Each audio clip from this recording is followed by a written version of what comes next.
जैसे अपने केंद्र की ही बात करें, जहाँ भी फसल, एक फसल की कटाई और दूसरी फसल की जो है बुआई में 1-2 माह का अंतर हो गया तो पूरा खेत आपका जो है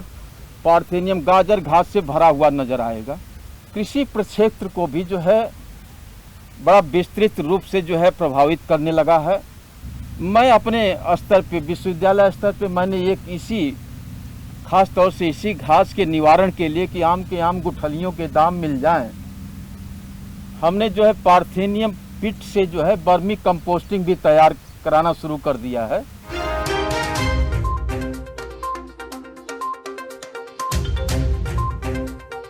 इसका जो परागकण है, पॉलन है, इतना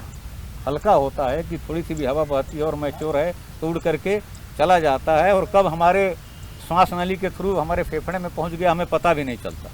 और अस्थमा की प्रॉब्लम शुरू होती है, हमारी डर्मेटाइटिस की प्रॉब्लम शुरू होती है, एलर्जी, बाल झड़ना, खुजली होना, छींक आना, ये सारी चीज़ें होती हैं और जल्दी क्योर नहीं होता। इसी तरह से एनिमल अगर इसको खा ले, जानवर, तो दूध, उसको फीवर हो जाता है और दूध देने की क्षमता उसकी कम हो जाती है। जो खरपतवार, ये जो पर्टिकुलरली गाजर घास के लिए जो कार्यक्रम चल रहा है सर, जैसे आपको पता है कि पिछले 10-12 साल से ये कार्यक्रम चल रहा है, तो इसके लिए कोई बहुत सारी चीज़ें अनुसंधान करके इसके नियंत्रण के लिए बहुत सारी मेथड बता दी गई है। जो इसकी कमी है वो है लोगों में जागरूकता। तो पिछले 10-15 साल से सबसे मेन चीज़ जो इस कार्यक्रम का रहता है कि हम जागरूकता पैदा करने की कोशिश करते हैं। तो आज हम सब जब यहाँ पर एकत्रित हुए हैं, इसका मेन उद्देश्य ये था कि इस घास की जो दुष्प्रभाव है समाज में, इसके बारे में जानना।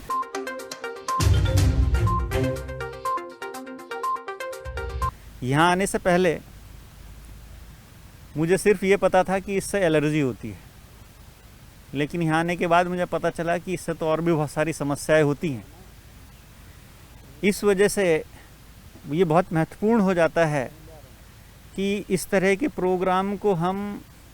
न सिर्फ चलाएं, बल्कि एक अलग ही स्तर पर इसको हमेशा आगे ले जाने का प्रयत्न करते रहें। सड़क के किनारे या कोई ऐसा खाली स्थान जहाँ की कृषि क्रियाएं नहीं हो रही हैं, ये वहाँ आपको जो है ना बहुतायत में दिखाई देता है। तो इसलिए सबसे बड़ा चैलेंज ये है कि इसको ऐसे स्थानों से इसको समूल नष्ट किया जाए कि अगर हम ये ठान लें कि हम अगले 3 लोगों को इसके बारे में एजुकेट करेंगे, तो संभवतः पूरा देश इस बारे में एजुकेट होगा और इस गाजर घास से हम लोगों को मुक्ति मिल पाएगी।